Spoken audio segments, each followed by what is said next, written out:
It's that time of the year again when we spend on big ticket items like home improvement projects. Don't get me started here. Or property taxes and insurance if we don't escrow those things. And these big expenses also come in the form of summer vacations that we take with our friends or family, and prepping for our kids to go to school in the fall, or prepping for the second half of the year and family vacations that we take around the holidays. And look, I can speak from experience. There is a better way to spend, especially with the things that we're going to pay for either way. And what I mean by that is that homeowners insurance policy payment, especially somewhere like Florida where I live, can be the equivalent of a minimum spend necessary to hit a lucrative welcome offer on a new credit card. And that welcome offer could pay for a huge portion of that upcoming summer vacation. Quick tip, make sure you educate yourself on the things that you can pay for with a credit card versus a check or ACH. Some of those things you're probably already paying for with a check or ACH today, and check out the fees associated to see if it makes sense for you. You'll be surprised how many things you can shift over to paying with a credit card, especially if you're using that credit card towards hitting the minimum spend for one of those welcome offers where the return is much greater. And try to develop a plan versus just finding one of the top welcome offers out there. You need to get a little bit more specific versus a shotgun approach, especially if you're trying to develop a multiple year strategy. A few reasons I mention this are, first up, that dreaded Chase 524 rule. Take a look at your current card setup. What do you got? What do you need? Are you looking for no annual fee cards? Are you looking for top spend category earning cards? Are you looking for travel cards? Since Chase won't approve you for any of their cards, personal or business cards, if you've opened 5 or more credit cards in the last 24 months. And there's a few rules and stipulations here. Mostly it's geared around personal credit cards that you've opened, but some issuers like Capital One do place a hard pull even on the business cards. So those are things you want to make sure you do your homework on. Second, Amex 2 and 90. So Amex will approve you for 2 cards in a 90-day window and up to 5 personal cards in total, but they have an awesome setup of business cards as well. Third, Capital One's card limits. Capital One will only approve you for 2 personal cards in total. Not a big deal to me. I'm not a huge fan of their setup. And you have to have at least 6 months between opening one card to the next. Another thing to note here is Capital One's a bit finicky with the amount of credit that you have right now, your credit limits and utilization. So my advice, get the Venture X a little bit earlier in your journey, but we're gonna get into that a little bit more here in just a sec. And there's more exceptions like this. Those are just some of the top ones that come to mind. And there's some really good strategies to combat some of these exceptions. I'm gonna assume if you're watching this video, you probably have some good cards in your setup today.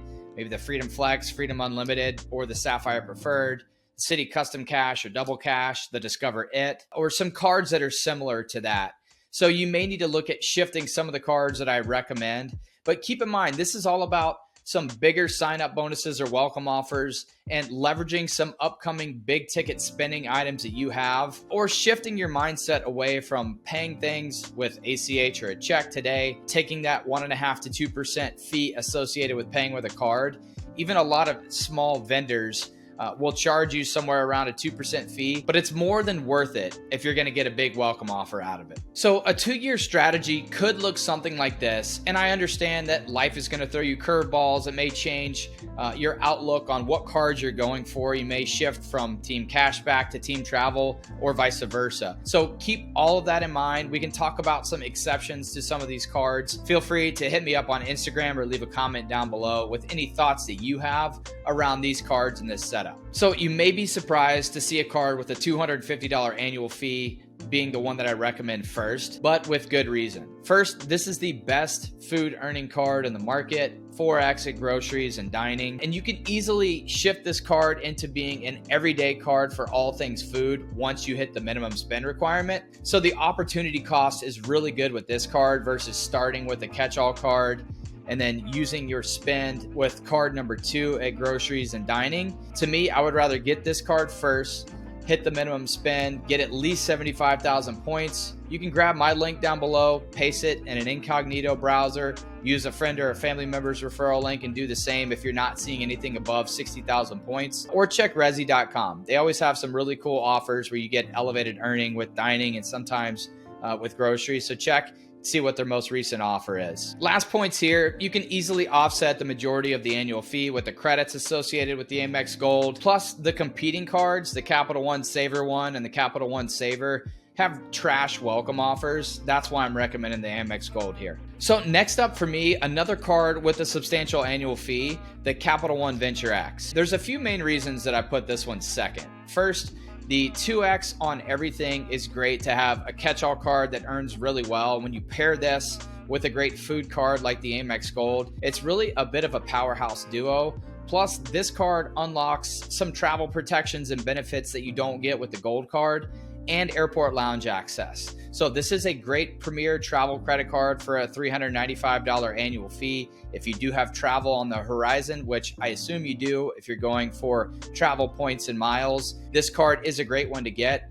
75,000 Capital One miles is the current welcome offer. Check and see, it may be elevated when you're watching this video, and only to spend $4,000 in 3 months. So if you look at that, $4,000 in 3 months, getting 2x on all of that spend, that's 8,000 points plus the 75,000 that you're earning on this card. So essentially 83,000 Capital One miles, which are travel points, that you get just for hitting the minimum spend here. So this is money in the bank. Last thing I'll mention here, and the reason that I didn't recommend the Capital One Saver or Saver One first, is then you would have to wait 6 months until you got the Venture X, which would throw this whole strategy off. And the fact that Capital One can be a bit finicky. If you add a lot of cards over a short period of time, they're more likely to deny you access to this card. So the next one on the list, and I say this with a bit of hesitation because you may have this card already, that being the Chase Sapphire Preferred. It's a pretty popular card regardless of where you are in your journey, if you travel a lot or just a little bit. There is an elevated offer right now for 75,000 Ultimate Rewards points for this card. So if you don't have it,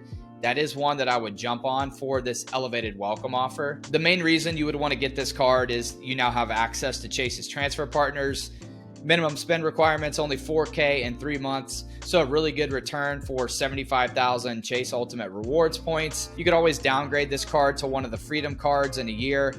Or if you have the Sapphire Preferred right now, you may want to look at dropping that down to one of the Freedom cards and then get the business side of this, the Chase Ink Preferred, which requires 8,000 in spend in 3 months, but a much better 100,000 Chase Ultimate Rewards points. And this one does give you access to the Chase transfer partners, just like the Sapphire Preferred. The last point I'll make here is if you go with the Ink Preferred, you're saving one of your Chase 524 spots, which is going to help you on the back end of this with cards that you may want to look at adding, especially with that huge 100,000 point welcome offer. With any of the Chase business cards, if you do want to grab one of my referral links down below, those do really help out the channel.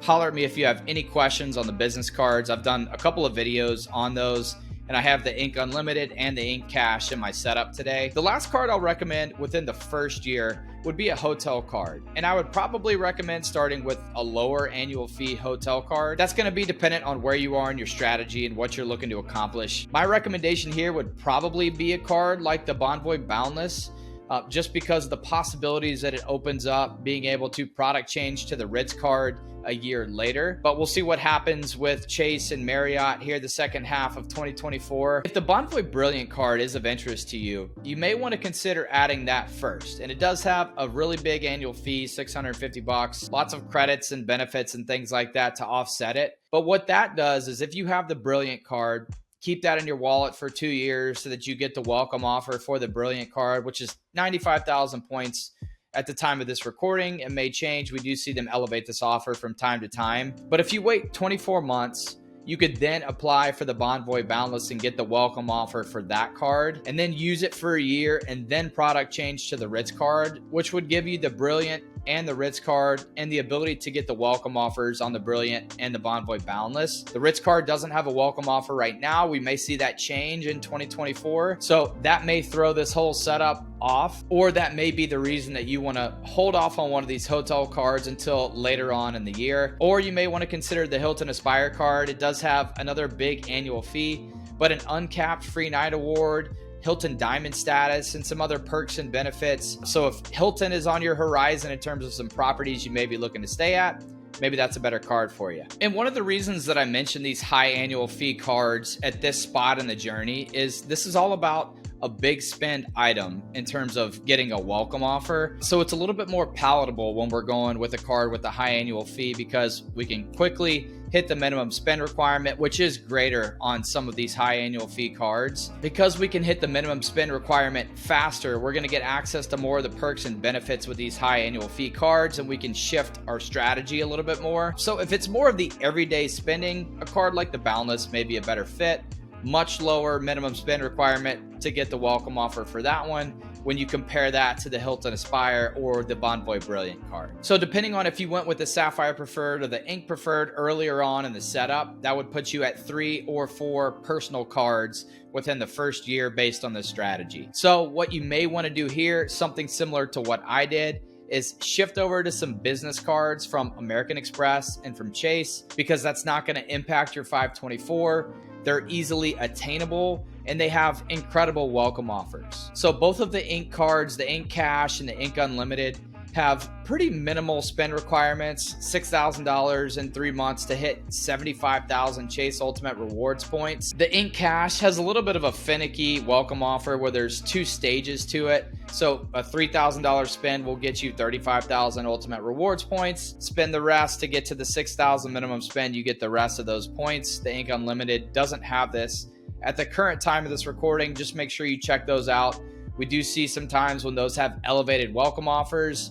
So that's another reason you may want to delay this, but then jump if you see those elevated offers happen maybe the second half of this year or early into 2025. So if you spend 3 to 6 months and get those Chase business cards that I just mentioned, you're probably either ready to take a break or you want 1 or 2 more cards before you go back after a personal card, which will put you at that 524 mark, but then drop down below based on where you are in your strategy and your journey. My recommendation here, American Express has a lot of good business cards that have some elevated offers from time to time. You may want to consider one of the co-branded cards like the Hilton card that's gone through a revamp, not in a good way, or one of the Delta cards. If you do fly with Delta at all or want to take advantage of some of the credits and the benefits that come with these cards. So with these Delta business cards from Amex, I looked at a bunch of them recently and actually applied for and was approved for the Delta Business Platinum card. I looked at the gold. For some reason, I couldn't get approved for the Delta Business Gold card. After trying a few times, I tried the Platinum and it was approved for the Platinum. It does come with a $350 annual fee, but it had 65,000 Delta Sky Miles as part of the welcome offer, and I needed to make a relatively quick decision and get a business card that had an elevated spend requirement to get a decent welcome offer. These Delta cards, just like all the other Amex cards, they do have some clunky monthly credits that you need to use.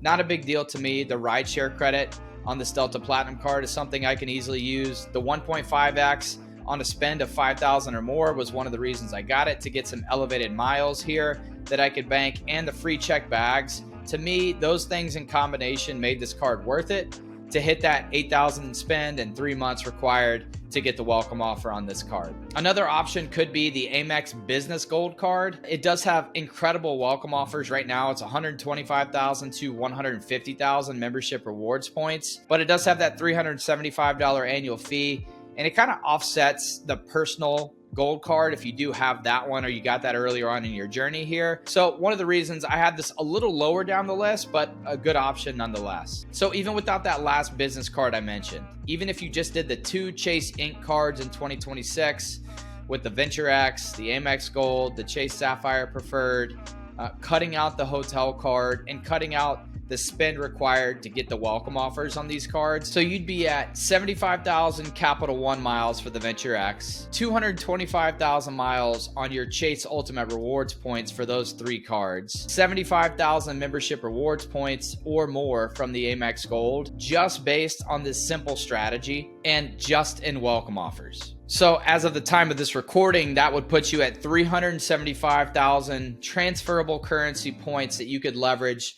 which would easily cover 1 to 2 trips to Europe, or look at some of the family vacations, just depending on where you're going, who you're looking to fly, and at what time of the year. So this is mostly just a shift in the mindset, being able to shift some of the ways that you're spending today and just doing it in a better, more strategic way. I understand there's going to be certain situations where it just doesn't make sense, but I can tell you from experience, paying nominal fees to pay with a credit card versus ACH or check will literally take you further around the globe. So again, I hope you found value in this content. Spend wisely, redeem those points, holler at me with any questions. Cheers.